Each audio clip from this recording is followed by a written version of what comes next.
Hello दोस्तों, मेरा नाम प्रियांशु गुप्ता है। हम आज आपको एक ऐसे टॉपिक के बारे में बताएंगे जिसकी चर्चा हम पहले वीडियो में कर चुके हैं। हमने कहा था कि आपको संगीन अपराध, असंगीन अपराध क्या होते हैं ये बताएंगे, जीरो एफआईआर, एफआईआर क्या होती है ये बताएंगे, एनसीआर रिपोर्ट क्या होती है, सीआरपीसी की धारा जो 154 है वो क्या होती है, चार्जशीट क्या होती है। आइए इन सब टॉपिक से चर्चा करने से पहले हम आपको बता दें, अगले वीडियो में आने वाले अगले वीडियो हम 7nm processor, threaded processor, dual core, octa core, input output, RAM, ROM और कैचे मेमोरी, ग्राफिक्स, इन सब आने वाले अगले टॉपिक्स में हम बता देंगे ये सब क्या होते हैं। आइए अब हम इनको एक एक क्रम से समझते हैं। आज संगीन अपराध, संगीन अपराध क्या होते हैं। आज संगीन अपराध को नॉन कॉग्निजेबल क्राइम कहते हैं, जबकि संगीन अपराध को हम कॉग्निजेबल क्राइम कहते हैं। सबसे पहले समझते हैं नॉन कॉग्निजेबल क्राइम क्या होता है। नॉन कॉग्निजेबल क्राइम, जैसे आप किसी किराए के मकान में रहते हैं, मकान मालिक ने 2 थप्पड़ मार दिया, आप गुस्से में आकर आप चले गए, आपने रिपोर्ट लिखा दी, तो ये ऐसा नहीं है कि आपके साथ बहुत बड़ा उन्होंने अपराध कर दिया है। ये तो छोटे मोटे केस हो सकते हैं, आपके कोई डॉक्यूमेंट खो जाए, आपके मोबाइल खो जाए, इससे ये नहीं है आपकी लाइफ में बहुत बड़ा इफेक्ट पड़ रहा है मोबाइल खोने से, कोई डॉक्यूमेंट खोने। लेकिन हाँ, आपको ये खतरा रहता है कि मिसयूज कुछ ना गलत हो जाए।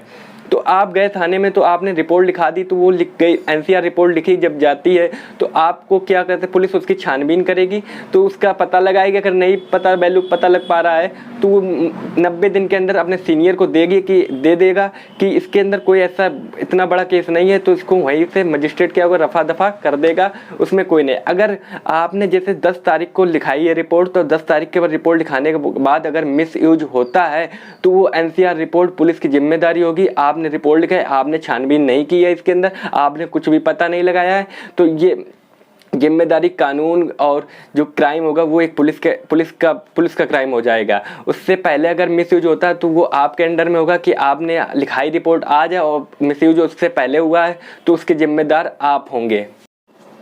आइए हम समझते हैं संगीन अपराध यानी कि कॉग्निजेबल क्राइम क्या होता है। कॉग्निजेबल क्राइम लूटपाट, डकैती, मर्डर या अन्य तरह के ऐसे केसेस जो आपकी लाइफ में कहीं ना कहीं इफेक्ट होंगे, उसके अंतर्गत आपको एफआईआर ही लिखी जाती है। पुलिस आपकी एफआईआर ही लिखेगी, एनसीआर में आपकी रिपोर्ट नहीं लिखेगी। एफआईआर क्यों लिखती है पुलिस? क्योंकि सीआरपीसी की धारा 154 के तहत कॉग्निजेबल क्राइम में एफआईआर ही लिखना पुलिस के लिए अनिवार्य है। आइए समझते हैं सीआरपीसी की धारा 154 क्या है। सीआरपीसी की धारा 154 के अंतर्गत कहा गया है कि आपका केसेस अगर कॉग्निजेबल है तो वो आप किसी भी थाने में जाकर अपनी रिपोर्ट लिखा सकते हैं। अब पुलिस का ये कर्तव्य है कि वो उसकी एफआईआर लिखेगा, हालांकि उसका नंबर एफआईआर नंबर ना दे, उसे 0 एफआईआर में तब्दील करके ट्रांसफ़र कर दे। आइए अब समझते हैं एफआईआर नंबर क्या होता है। एफआईआर नंबर वो होता है, जैसे आपके एरिया का केसेस है तो आप अपने थाने में गए तो उसने लिख दिया 612/2020, यानी कि 2020 उस सन का नाम लिखेगा, 612 यानी कि केस था आपका, एफआईआर दर्ज हुई थी 612 नंबर पे, उस साल के अंदर 612वें नंबर पर आपका केस था। आइए समझते हैं जीरो एफआईआर क्या होती है। जीरो एफआईआर से हम एग्जाम्पल के तौर पे बता दें, जैसे सुशांत सिंह राजपूत का जो मर्डर हुआ था, तो वो सुशांत सिंह राजपूत का मर्डर के आप बताते हैं जीरो एफआईआर इसमें क्या थी।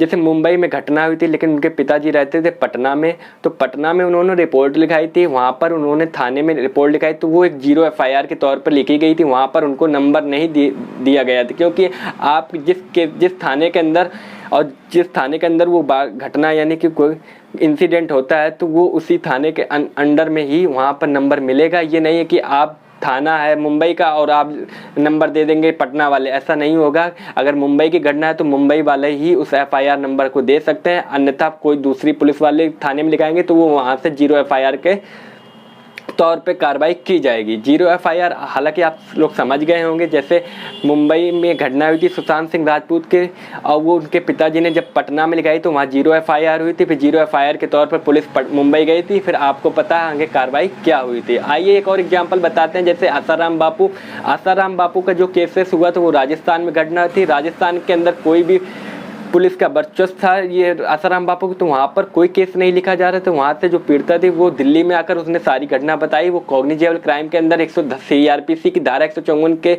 तहत पे लिखना ही था कि आपको FIR लिखनी है, हालांकि आप नंबर दें या ना दें।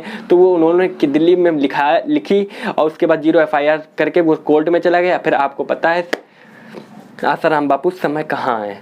आइए आप समझते हैं चार्जशीट क्या होती है। चार्जशीट होती है आरोप पत्र। जो एक आरोप पत्र लिखने से पहले आप दरोगा जी को 500 रुपये 1000 रुपये दे के आप केस को रफा दफा करा सकते हैं। अगर चार्जशीट अगर दाखिल हो जाती है उसके बाद आप कुछ भी नहीं करा सकते हैं।